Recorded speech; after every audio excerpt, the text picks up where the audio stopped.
Umar ரலியல்லாஹு அன்ஹுடைய மௌத், அவர்கள் ஷஹீதாக்கப்பட்ட நிலை ஃபித்னாவுடைய வாசலை திறந்து விடுகிறது என்பதை இந்த ஹதீஸின் மூலம் நாம் அறிந்து கொள்ள முடிகிறது.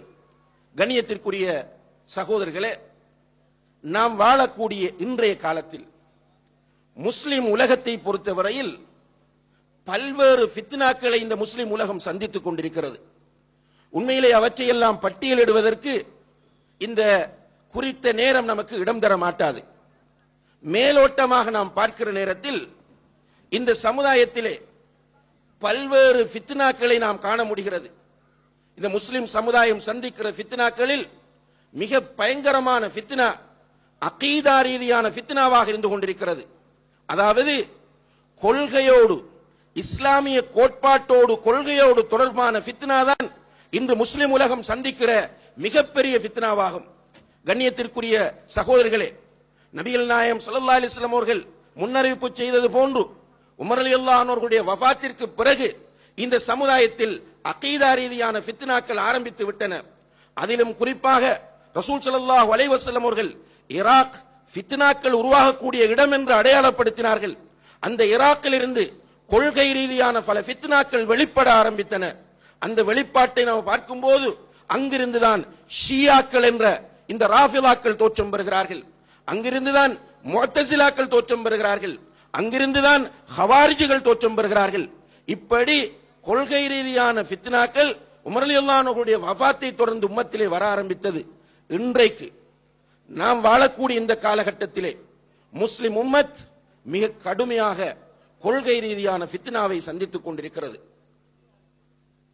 கடந்த நூற்றாண்டிலே இந்தியாவிலே மிர்சா குலாம் அஹ்மத் என்று சொல்லக்கூடிய ஒருவன் தன்னை நபி என்று வாதிட ஆரம்பித்த நேரத்தில் பிரிட்டிஷ் அவனை அழைத்து அவனை முழுக்க முழுக்க ஊக்கப்படுத்தி எல்லா வகையான வசதிகளையும் செய்து கொடுத்து இந்த முஸ்லிம் உம்மத்திற்கு மிகப்பெரிய ஒரு ஃபித்னாவாக அவனை மாற்றிவிட்டது என்பதை நம்மிலே பலர் அறிந்து வைத்திருக்கிறோம்.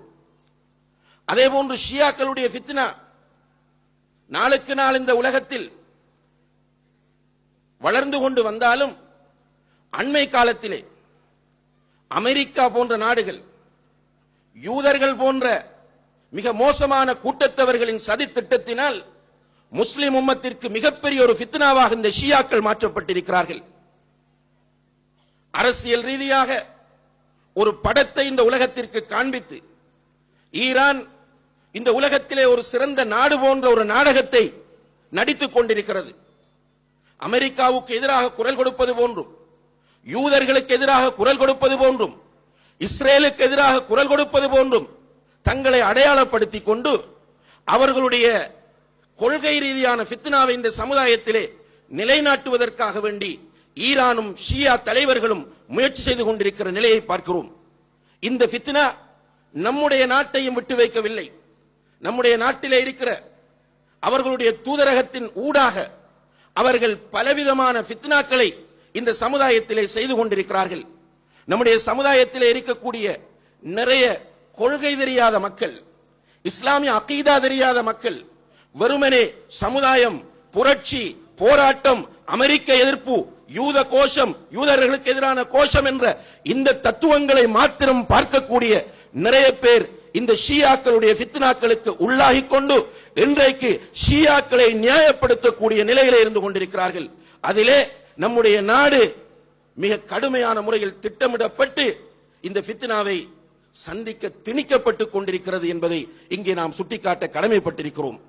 நம்முடைய நாட்டிலே பல மதரசாக்கள், பல அவர்களுடைய பிரச்சாரத்தை முன்னெடுப்பதற்கான சென்டர்கள், அதே போன்று ஒரு பல்கலைக்கழகம் கூட இன்று உருவாக்கப்பட்டு இன்று படித்தவர்கள் என்று நம்முடைய சமுதாயத்தில் உள்ளவர்கள் எல்லாம் மூளைச்சலவை செய்யப்படக்கூடிய அளவுக்கு இந்த ஷியாக்களுடைய ஃபித்னா இருந்து கொண்டிருக்கிறது.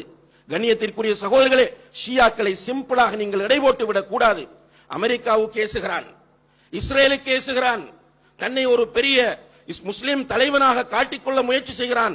ஆனால் அவனுக்கு பின்னால் இருக்கக்கூடிய கொள்கையின் பயங்கரத்தை நீங்கள் புரிந்து கொள்ள வேண்டும். ஷியாக்கள் என்பவர்கள் மிக மோசமான பல கொள்கையை உடையவர்கள். அதிலே பிரதானமான கொள்கை நம்மிடம் இருக்கிற குர்ஆன் ஒரிஜினல் குர்ஆன் இல்லை என்று சொல்பவர்கள். நன்றாக நினைவில் வைத்துக் கொள்ளுங்கள். எந்த ஷியாக்களோடும் இது பற்றி பேசுவதற்கு நாங்கள் தயாராக இருக்கிறோம்.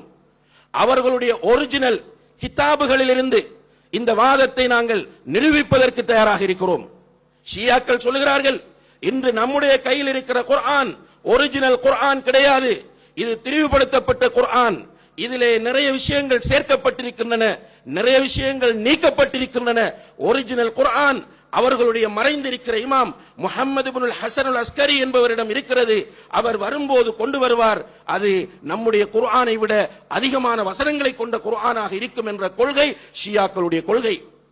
அது மட்டுமல்ல, இந்த ஷியாக்கள் புகாரி, முஸ்லிம், அபூ தாவூத், திர்மிதி, நசாயி, இப்னு மாஜா, அஹ்மத் இப்னு ஹம்பல் அவருடைய முஸ்னத் போன்ற எந்த ஹதீஸ் கிதாபுகளையும் ஏற்றுக்கொள்பவர்கள் கிடையாது. உங்களோடு பேசும்போது சில நேரங்களில் நாங்கள் இந்த குர்ஆனை தான் வைத்திருக்கிறோம் என்று காட்டுவார்கள், இந்த ஹதீஸ் கிதாபுகளை தான் நாங்கள் பார்க்கிறோம் என்று உங்களிடத்தில் காட்டுவார்கள். இப்படி அவர்கள் காட்டுவதற்கு அடிப்படை காரணம் அவர்களிடம் இருக்கிற தக்கியா என்ற கோட்பாடாகும். தக்கியா என்றால் அவர்கள் தக்கியாவை எந்த அளவுக்கு சொல்கிறார்கள் என்றால், மார்க்கத்தின் 10 பகுதி தக்கியாவிலே தங்கி இருக்கிறது என்று சொல்கிறார்கள்.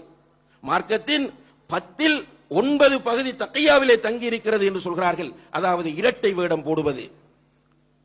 முஸ்லிம்களிடம் போகும்போது முஸ்லிம்களை போன்றவர்களை காட்டிக் கொள்வது, இதுதான் அவர்களிடத்தில் இருக்கிற இந்த தக்கியா என்ற கோட்பாடு. இந்த கோட்பாட்டை அடிப்படையாக வைத்துத்தான் உங்களோடு பேசும்போது நாங்கள் இந்த தர்ஜுமத்துல் குர்ஆனை தான் வைத்திருக்கிறோம், நாங்கள் புகாரியை தான் படிக்கிறோம் என்று சொல்வார்கள். ஆனால் உண்மை அது கிடையாது. அவர்கள் குர்ஆனை ஏற்றுக்கொள்வதும் இல்லை, நம்முடைய ஹதீஸ் கிதாபுகளை ஏற்றுக்கொள்வதும் இல்லை.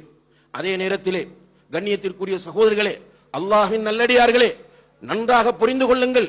ஷியாக்கள் சஹாபாக்கள் எல்லோரையும் முர்த்தத்துகள் என்று சொல்பவர்கள், மதம் மாறியவர்கள் என்று நாக்கூசாமல் சொல்பவர்கள். ஒரு சஹாபியை, 2 சஹாபாக்களை அல்லது சில சஹாபாக்களை சல்மான் ருஷ்டி கொச்சையாக பேசிவிட்டான் என்பதற்காக வேண்டி கிளர்ந்தெழுந்த இந்த சமுதாயம் என்ற ஷியாக்கள் ஒட்டுமொத்த சஹாபாக்களையும் 7 பேரை தவிர உள்ள மற்ற அனைவர்களும் முர்த்தத்தாக மாறிவிட்டார்கள் என்று நாக்கூசாமல் சொல்லக்கூடிய இந்த ஷியாக்கள் ஈரான் அமெரிக்காவுக்கு எதிராகவும் இஸ்ரேலுக்கு எதிராகவும் பேசுகிறார்கள் என்ற ஒரே காரணத்திற்காக வேண்டி அவர்களுக்கு வக்காலத்து வாங்குகிறார் என்றால் இது எவ்வளவு பெரிய ஒரு ஃபித்னா என்பதை நாம் ஒவ்வொருவரும் சிந்தித்து பார்க்க கடமைப்பட்டிருக்கிறோம். இப்படி ஷியாக்கள் மிகப்பெரிய ஒரு ஃபித்னாவாக இருந்து கொண்டிருக்கிறார்கள். அதே போன்று கண்ணியத்திற்குரிய சகோதரர்களே,